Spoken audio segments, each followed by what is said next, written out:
And it looks like I'm live. Okay. I'm hoping that we'll have a little less with the Wi-Fi today. I'm hooked up to an Ethernet.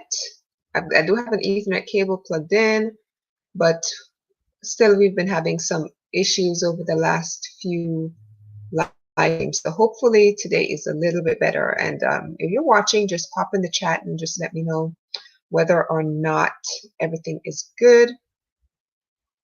Because like I said, the last few have been just a little touchy, but I do have an Ethernet cable plugged in today. So hopefully that helps a little bit. And I think we may just need to get an updated Wi-Fi box. So, all right, but today it's Tuesday, which means that it's Tea Time Tuesday. So we're going to be talking about chai or masala chai today.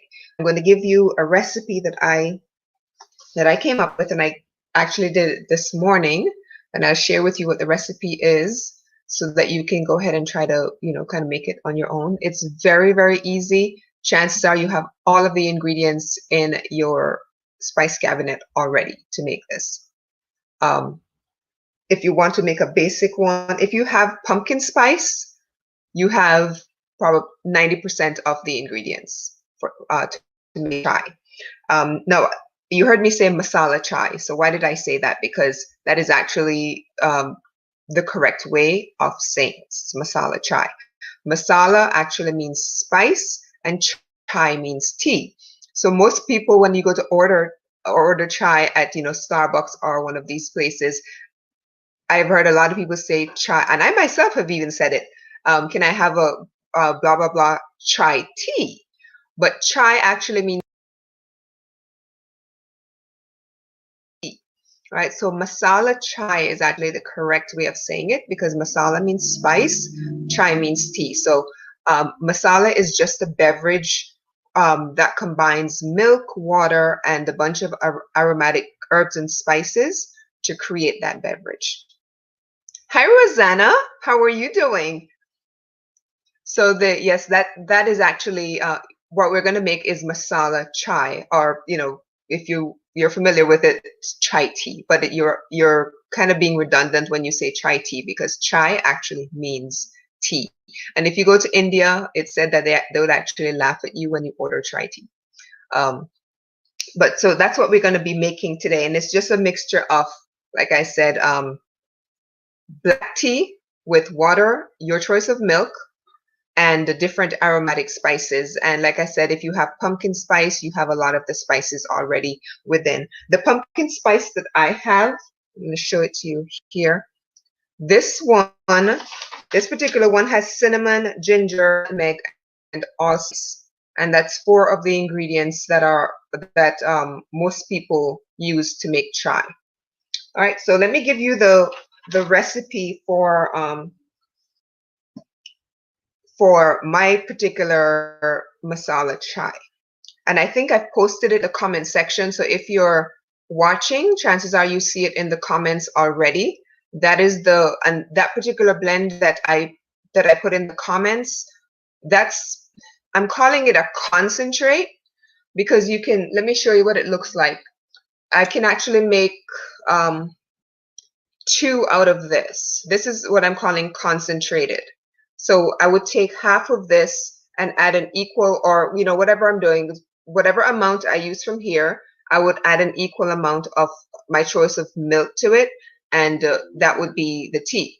Or if I take half of this and add the equal amount in my choice of milk, and that would make the tea. So what I shared with you in the comment section is what I'm calling a concentrate. But if you want to make it even more concentrated than it is, you can. Okay, what I want you to do is to just take this recipe and make it your own.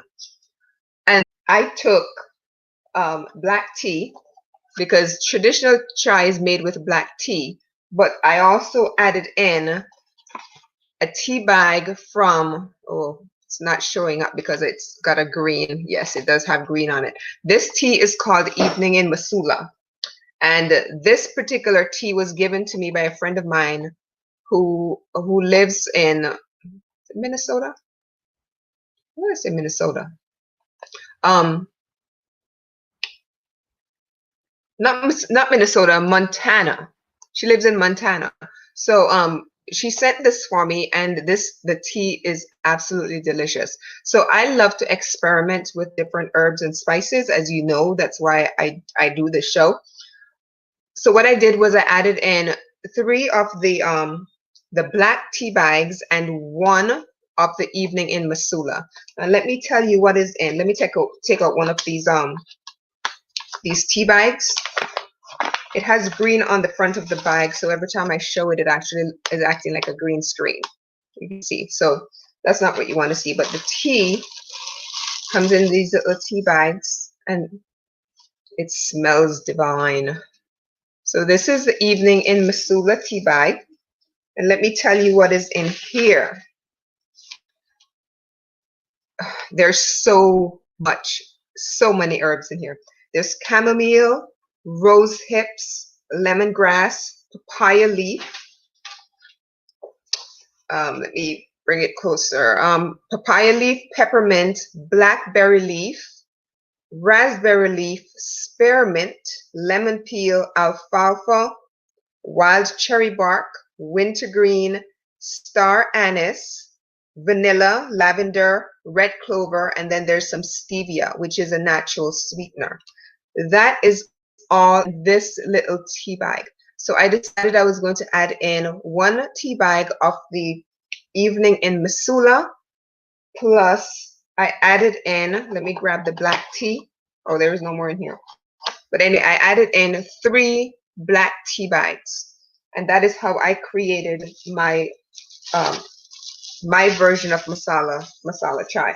Traditional masala chai has only black tea, but I encourage you, like I do on all of the others, I encourage you to experiment and make a tea blend that you're happy with.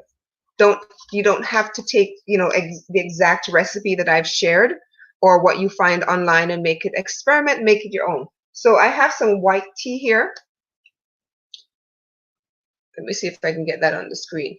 So I have white tea. Like I said, traditionally chai is made with black tea, but you can certainly experiment with white tea. And another thing that I'm going to be trying is making chai with moringa. So just, really curious to see how that's going to come out. So I'll probably add in some white tea, maybe a tea of the Evening in Masala plus moringa, and then all of the traditional herbs and spices that you'd normally find in chai. Okay, so let me share with you the recipe that I created, which is already in the comments, and that's where I get this beautiful color here. The milk that I chose to use is coconut milk. So once I added the coconut milk, then this is it looks like, and you can see a lot of the herbs kind of floating around on the top, and then there's also a little bit settled on the bottom, and it is absolutely delicious. I really love how this one turned out today. So there in my blend, there are half a tablespoon of cardamom seeds. Let me grab that and show you. Normally you find the pods, they're green pods, but I actually have a bunch of the seeds. And this is a traditional spice for chai.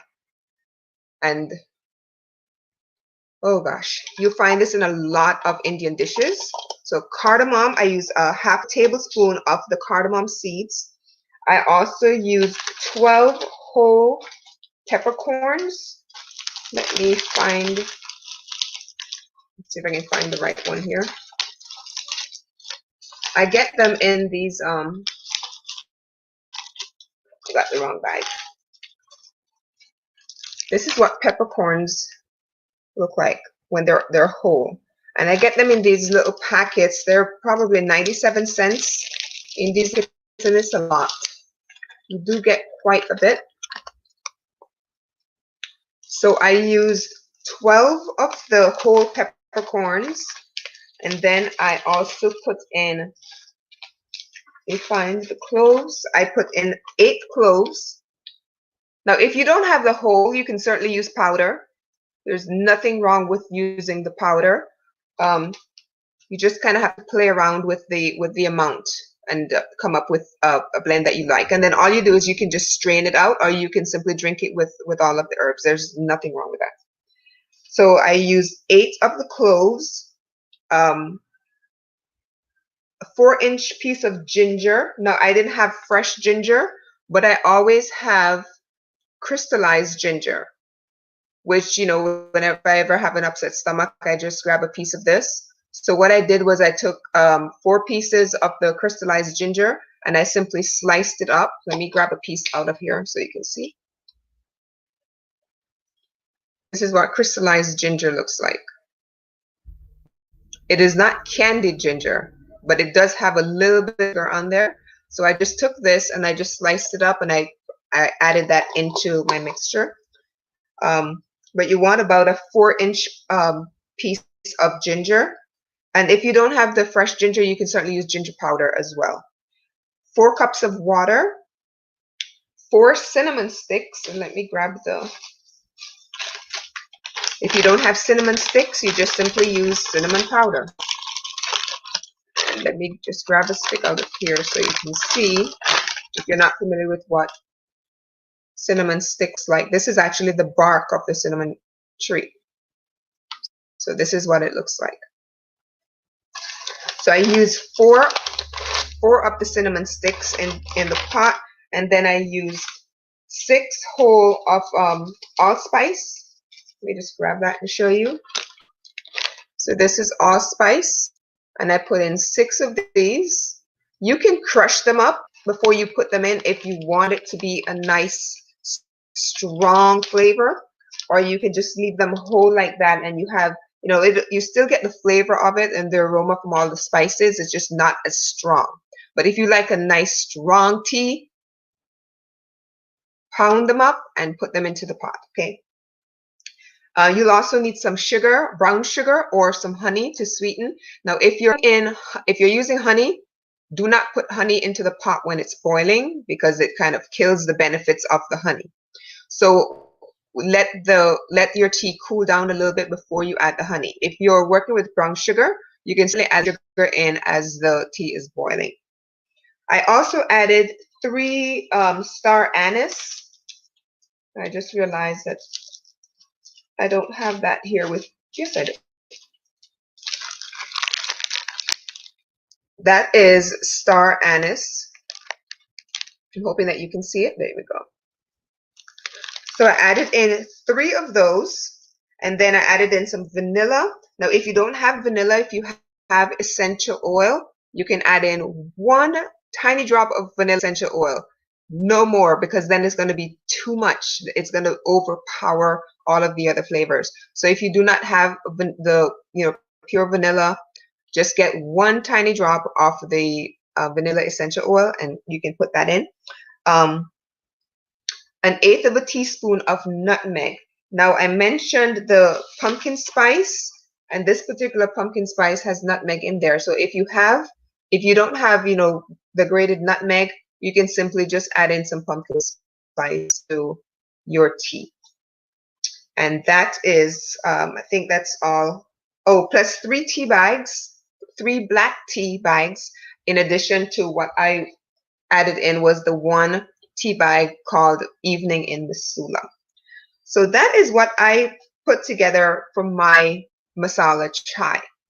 And then I brought all of that together to boil on the stovetop, minus the milk. I didn't put the milk in until later.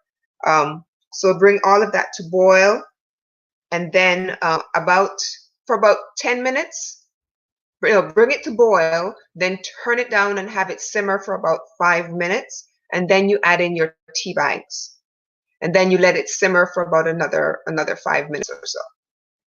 Or you can make it simmer for as long as you want, depending on how strong or how weak you like your tea. Okay, so once you added in the tea bags, and then after that, you can add in your honey. Once, just let the tea cool down just for a little bit, because you do not want to add honey into a tea that is too hot, because you don't want to kill the benefits of the honey. Does all of this make sense so far? Just if you have any questions, just pop it in the chat for me, please, and I will get to it as soon as once I see it. All right. So when you go to make the tea, once you make the concentrate, then you just, like I said, make equal parts of the concentrate to your milk, and that will make your masala chai. Now, I mentioned what's in the evening in Masala. Some of the ingredients you've heard before, some you haven't.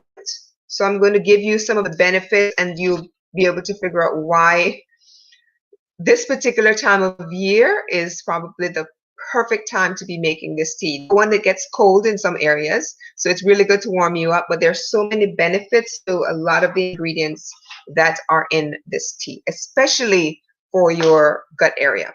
So let me give you a few of the benefits of most of the ingredients, okay? Some of them you've heard before, like cardamom. It's called the queen of spices, at least in India. They use cardamom quite a bit in the dishes in India. It's great for bloating and gas because of a particular ingredient in the cardamom called methanolic extract. It helps to freshen your breath. So it's it's really good for oral health. It helps to keep your blood pressure down. So if you have an issue with blood pressure and you're not on blood pressure medication, then taking some cardamom will actually help to keep your blood pressure down. If you are taking blood pressure medication, then you have to, of course, be very careful with working with cardamom, because it could lower your blood pressure too much. Okay. And again, before I go further, if you are on any kind of medication, or before you start any kind of herbal remedies, please make sure that you consult with your doctor first. Nothing that I'm giving you is a substitute for seeing your doctor, and it's certainly not a substitute for taking any medications. So make sure that you're consulting with your doctor prior to adding in any kind of herbal remedies. Okay. So cardamom, like I said, helps with bloating and gas. It freshens your breath, so it's really good for oral health. It helps to keep blood pressure down. It also helps with regulating your blood sugar. So people who are diabetics can also benefit from this. But again, if you're taking diabetes medication, please make sure that you consult with your doctor. Cardamom contains manganese, which is really good for people who have diabetes as well. Cardamom is also great for muscle and joint pain, and if you have any kind of spasms, it's really good for that as well. Peppercorns, I've talked about in a previous video, really high in antioxidants, like a lot of the other herbs and spices that I'm going to be mentioning. Really high in antioxidants. They may help with weight loss, the peppercorns. Peppercorns are also extremely anti-inflammatory, just like a lot of the other spices that I'm going to be mentioning. And you'll see that a lot of these spices are really good, especially this time of year when we tend to overeat.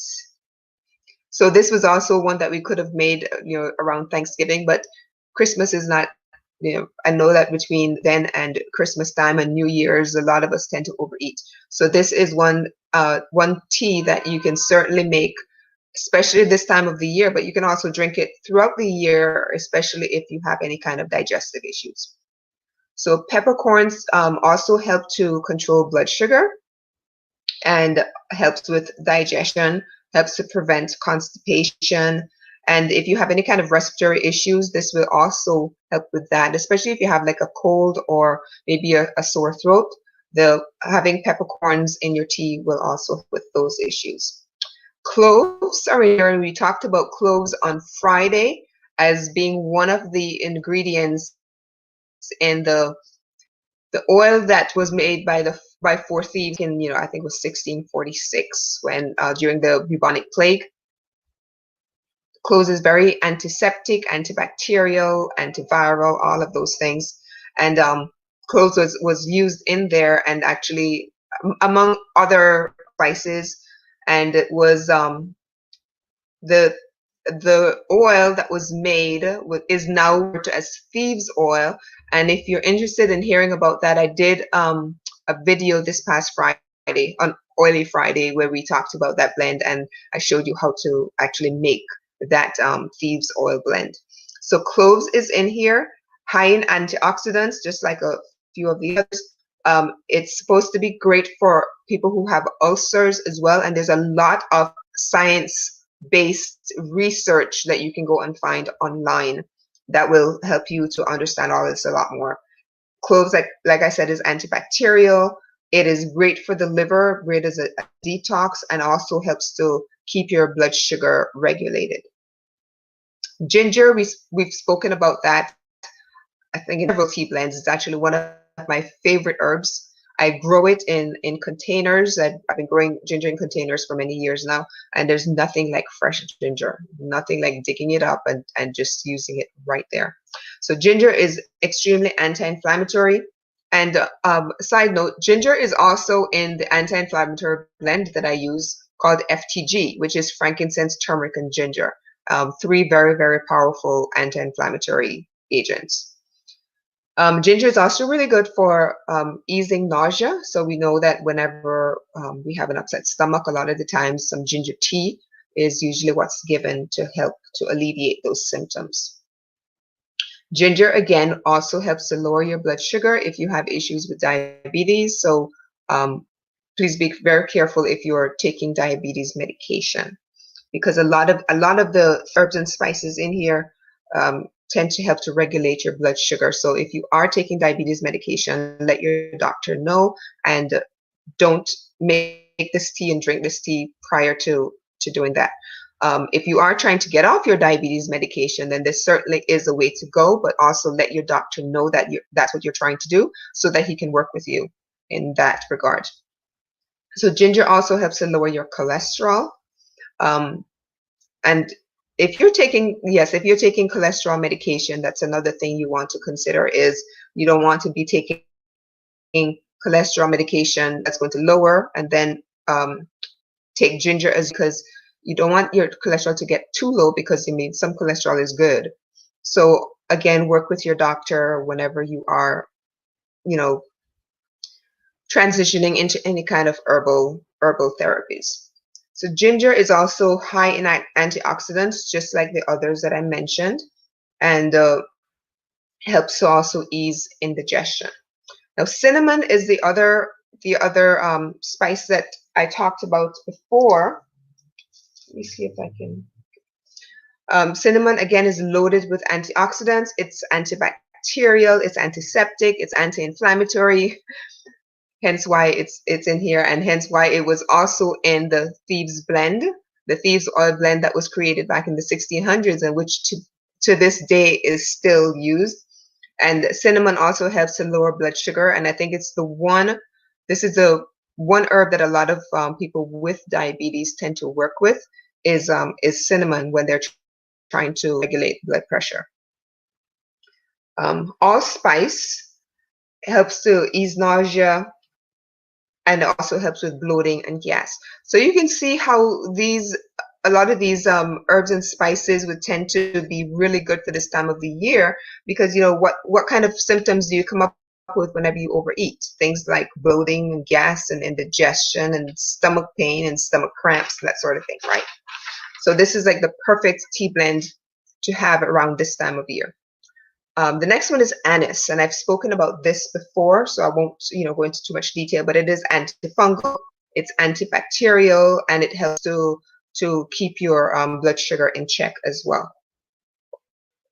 Lemongrass is one that I haven't spoken about too much, but I've got several videos on YouTube about lemongrass and all of the lemongrass plants that I've grown and the seeds that I've harvested and all of the benefits of lemongrass. And if you've grown up in the Caribbean, I for one grew up calling it fever grass, because whenever we had a fever, my family would go outside, my parents would go outside, and they would just cut a piece of the fever grass, boil it in some water, and we take it, and lo and behold, the fever is gone. So I grew up calling it fever grass, but you might know it as lemongrass. So lemongrass helps to relieve pain and swelling. A lot of people don't know that. It's the lemongrass essential oil is actually one of the ingredients in my nerve and joint pain blend that I created years ago when I was first diagnosed with lupus and was having a lot of joint issues. So lemongrass is one of the ingredients in that blend. But like I said, lemongrass also helps to reduce fever, and it's great for regulating blood sugar as well as cholesterol. So that seems to be the theme throughout this tea blend is in regulating blood sugar, because around this time of the year we tend to eat a lot of stuff that's really heavy, that's not necessarily I know one of the popular dishes this time of year is candied yams. What is that loaded with? Lots of sugar.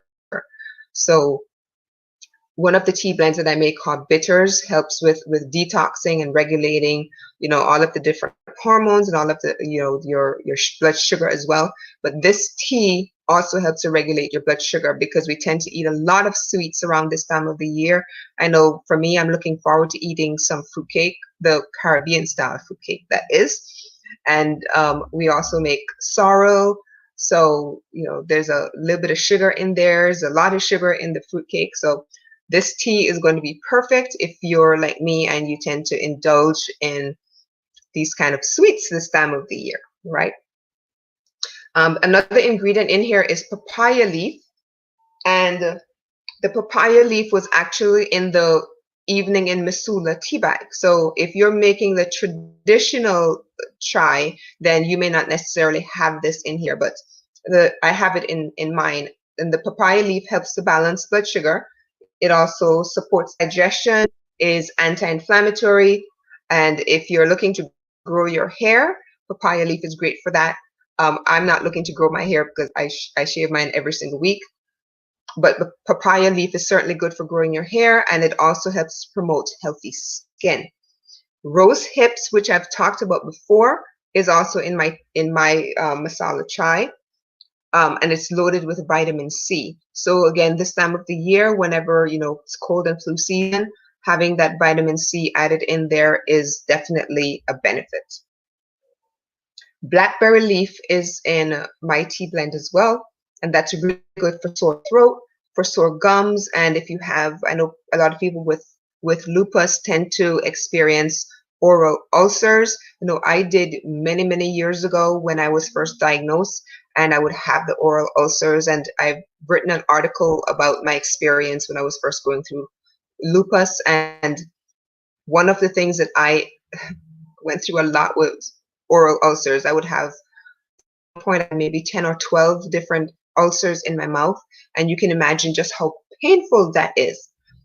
So I think a lot of the things that I discovered throughout the years, part of it was from studying, and I think part of it was just from experimenting with all of these different things, and found out, oh, that is good for sorry, I didn't necessarily know a lot of this stuff when I was first diagnosed. It was just through a lot of research, and then just getting different tea blends and kind of experimenting. But blackberry leaf, I know you're familiar with blackberries, but not too many people give too much credence to the leaf itself. And that's what's actually in the tea blend, is the blackberry leaf, which is, like I said, good for sore throat, sore gums, as well as for the for oral ulcers. It's also really good for gastrointestinal inflammation. So if you're having any kind of stomach pains, then it's good for that as well. Blackberry leaf also helps to boost your immune system, just like every other ingredient that I've mentioned before. They all will help to boost your immune system. So this is a really good tea to be drinking this time of the year to help you, to prevent you from getting the cold or the flu. And the blackberry is also loaded with antioxidants, like the others that I mentioned before. Raspberry leaf is also in here, and that is loaded with vitamin B, vitamin C, potassium, magnesium, zinc, and iron, as well as a lot of antioxidant properties. Wild cherry bark, a lot of people are familiar with wild cherry bark, but don't know it. If you've drunk cough syrup, wild cherry bark is typically an ingredient in cough syrup, because it does help to alleviate like the whooping cough, and it's just regular cough that's associated with having a cold or the flu. So a lot of people actually drink wild cherry bark without even realizing that they do. Wintergreen is in here. At least it's in my blend, which is really good for digestion, and it is very anti-inflammatory. Red clover I've spoken about before, which is great for indigestion, great for things like whooping cough, and you can look up the science-based research that's been done. I'm just kind of throwing out a lot of the benefits, but these are all science-based facts that I'm giving you. So red clover is great for whooping cough, for any kind of asthmatic issues, bronchitis. But if you are menopausal, red clover is the herb to work with. It's safe for men and women, so I'm not saying that men cannot take this, but if you're a menopausal woman, red clover is the herb to work with in this case. So those are the ingredients that are in my particular tea blend. Your traditional one, like I said, will have the cinnamon, clove, anise, allspice, peppercorn, and then if you can always throw in some pumpkin spice, which has the nutmeg in there as well, and that would be your traditional chai. But I like to experiment with my teas, so I'm always test out with different things. So like I mentioned, traditional chai is with black tea, but you can certainly experiment with white tea. And I would definitely experiment with some moringa. If you're familiar with moringa, then you know just how powerful that particular tree is. If you're not familiar with moringa, I'm going to see if I can just tag. I've done several videos on moringa, so I can just pop in a couple of the links to the YouTube videos into the chat, and you'll be able to watch them. And if you don't have a moringa tree growing in your yard, that is the one tree that I'm trying to get everybody to grow. That's my mission, I think, to have a moringa tree in everyone's backyard or front yard or wherever you want to grow it. But moringa is the one another thing that I'm going to be experimenting with as far as the chai blends are concerned. Chai originated in India, and there is your traditional chai, but just because it's been made a certain way all of these years doesn't necessarily mean that you cannot make it your own. And that is what I always do, is just find something that I like, and I add to it or experiment with it and come up with a blend that I like, which is what I've done here. So again, this is Masala Chai, Gina's way. This is the concentrated version. So what I do is I just add half of this to an equal part of the milk, and you can certainly use whatever milk you want. I choose coconut milk, but you can add almond milk, and you can add regular dairy milk. It is entirely up to you. And this is what it looks like, and you can see some of I did add the pumpkin spice, so you can see some of it starting to float toward the top. And you can also see some of the herbs and spices settling on the bottom. And it is absolutely delicious. Oh my gosh. Let me go ahead and shake this up a little bit.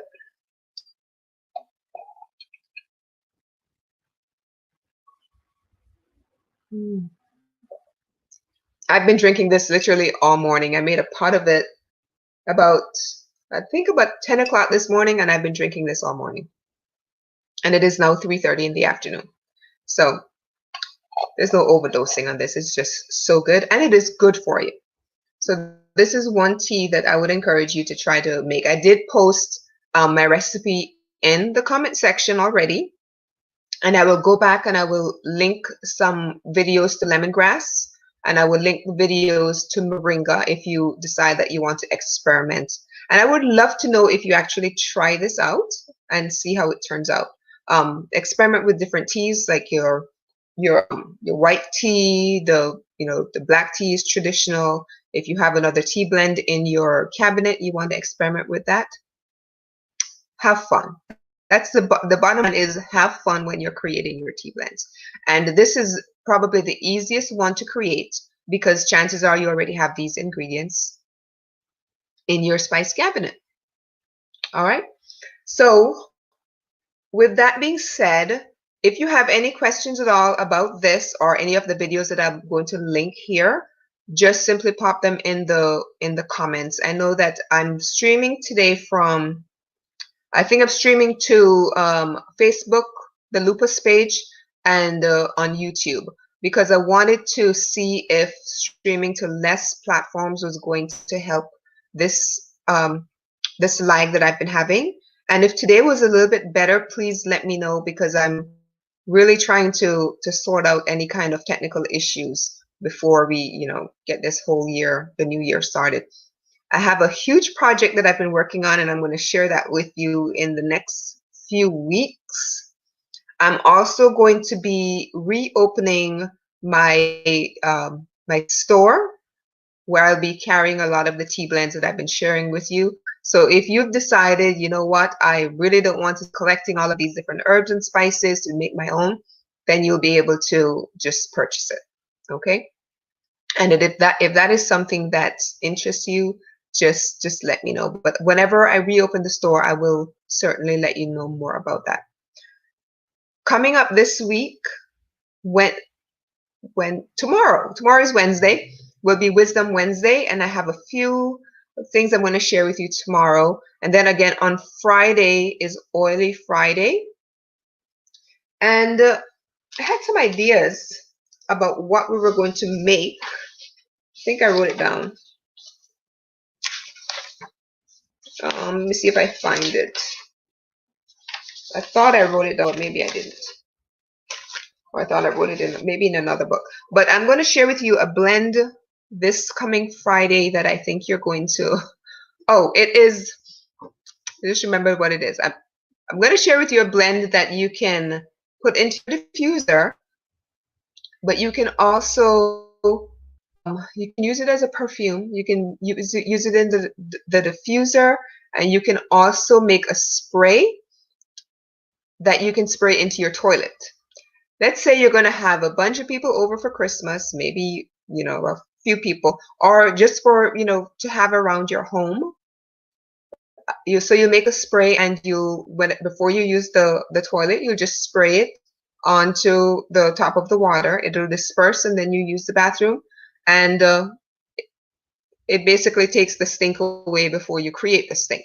Okay, so I'm going to teach you how to make that particular essential oil blend this coming Friday. But it's not going to be just for the toilet. You can put it into your diffuser and have it out the house. And the blend that I'm going to teach you, it smells like Christmas. All of the scents associated with Christmas, like cinnamon and peppermint, those type of and fir, all of those scents are in this blend. So, but it doesn't necessarily have to be used just around Christmas time. You can use it all year. So I'm going to be teaching you how to make that this coming Friday. All right. So if there are no further questions, I will see you again tomorrow. And if not, then I will see you on Friday. Any questions even after I log off? And this video is going to be up for the replay. So if you're watching the replay, you can still go ahead and pop questions in the chat, and I will come back and I will check on them, and I will respond as quickly as I can. All right. Thank you all for sharing this time with me. I know there were several of you on watching, and I appreciate the time that you've taken out of your busy schedule to share with me. I hope that you've been enjoying your holidays. I know school ends pretty soon. I think within the next 2 or 3 days. But my son is doing it online, so it's like, he'll probably work on some stuff over the break as well. But the goal is to try to finish up in the next couple of days. So if you're already on vacation, good for you. Enjoy your break, enjoy your Christmas, and but I'm going to be back before, I'll be popping in as much as I can over the break. I'm going to try to keep up the schedule with the Tea Time Tuesday, Wisdom Wednesday, and Oily Friday. But if I'm not able to join you, because we're actually going to be moving in a few days, and that's going to be kind of hectic, But if I'm not able to come on those days, I will certainly make it up to you, and I will let you know that I'm not going to come on. Right? Do appreciate the time you spend with me. It's it truly is a pleasure for me to share all of these tea blends with you, and I hope that you're enjoying them. Right? So I'll see you again soon. Enjoy the rest of your day.